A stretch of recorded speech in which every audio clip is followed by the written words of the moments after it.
Communication is at the heart and soul of any risk and crisis management program.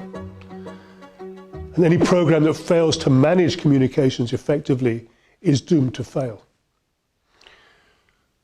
When we talk about communications, it's interesting to ask, or worthwhile to ask, what does that mean? And effectively, what it means is the exchange of information. Of course, we can go down to a second level of analysis and look down that the information is truthful, it is verified, it is confirmed, it is timely. But at the end of the day, it is about the exchange of information. And yet, if we only stop there, it seems to me that that is what the lawyers would say is necessary, but not sufficient. Because it is not just about the transfer of information, but the transfer of complex information. Within any crisis management or response operation, there are multiple players, each of whom are trying to give information that they understand very well in their own terms, and which they need to share with others who may not have the same technical understanding. So it is the ability to exchange complex information. But that again is not enough, because actually it's the ability to exchange complex information under pressure. Within a crisis, there is always pressure. Pressure that has never been experienced before, that pushes everybody beyond their natural limits, beyond their capabilities.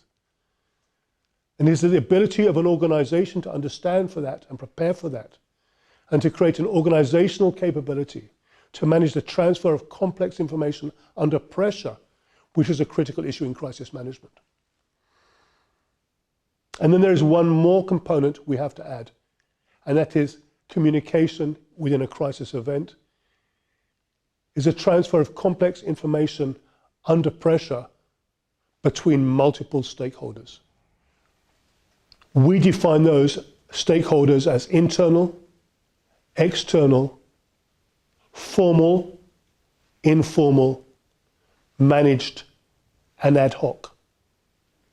There will be people who happen to be passing, who happen to be involved, who happen to be in the building, who happen to be in the station, and they will become part of your team, the people you have to share information with. There'll be people outside responding who you have to share information with. There'll be people far away who are sending in resources who you have to share information with.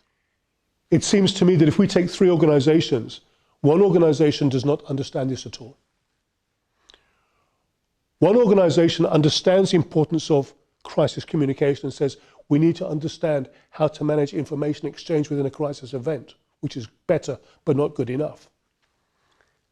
And another organization that says, let's spend some time and think, how good are we at managing the exchange of information and the exchange of complex information under pressure between multiple stakeholders in a potential crisis event.